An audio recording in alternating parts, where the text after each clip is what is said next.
And yes, they'd been very close. He'd been her friend, her confidant, her mentor, her modeling agent, and even her landlord. She'd been living in the small cottage behind his mansion ever since he'd talked her into walking out of that coffee shop in Portland where she'd been working when he'd come to town for his ex-wife's funeral. But he'd never been Sloane's lover.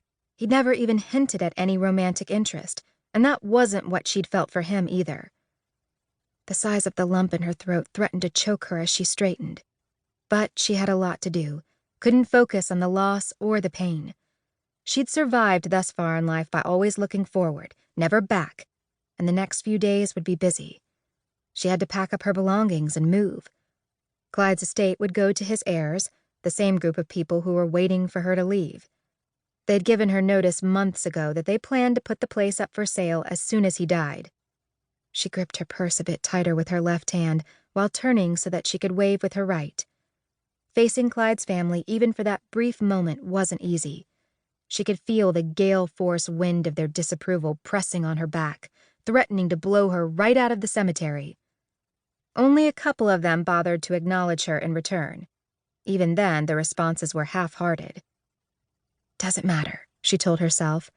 Clyde had loved them, which meant she'd always treat them kindly. She'd also abide by their wishes regarding the house. Even though she'd earned plenty of money since coming to New York and had tried to talk him out of it, Clyde had left her part of his vast fortune. Not nearly as much as each of his kids, but some. That was probably the reason they seemed to hate her even more since he died, but she was going to accept his gift just as he'd wanted her to.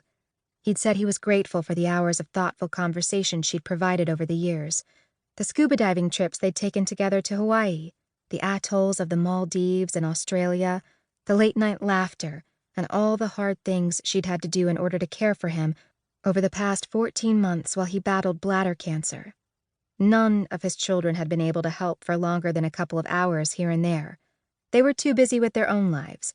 They'd suggested hiring a nurse, but Sloane had refused to leave his care to a stranger in case he'd feel as if, now that he was no longer able-bodied, he was to be cast aside while the rest of the world moved on.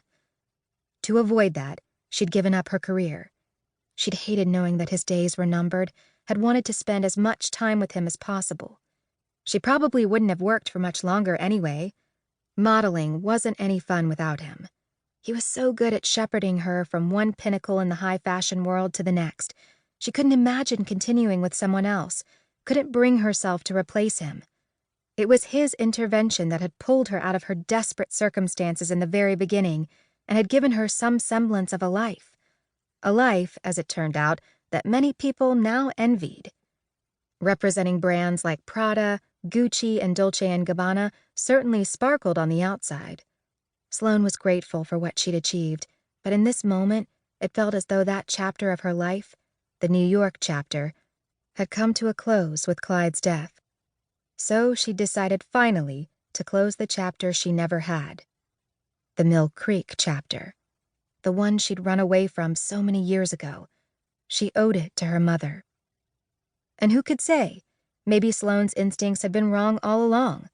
Maybe she owed it to her father and brother to find the truth too, and dispel all suspicion. Her phone rang as she climbed into her Jaguar.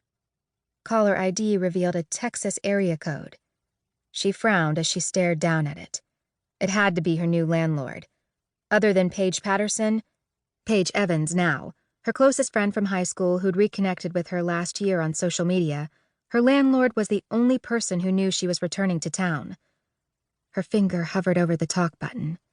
Just thinking about going back to Mill Creek twisted her stomach into knots. Was she ready to return?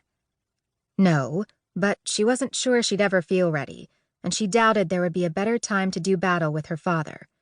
She'd come to a natural break in her career. She had the financial wherewithal to be able to live without an income. And thanks to the strength she'd received from Clyde's unwavering support, she now had the determination to finally achieve the answers she sought, no matter what it meant. At least she hoped she had the determination. Her father had trained her and her older brother to believe that loyalty mattered above all else, even truth. Would she be able to cross him? After drawing a deep breath, she answered. Hello? Miss McBride. Yes?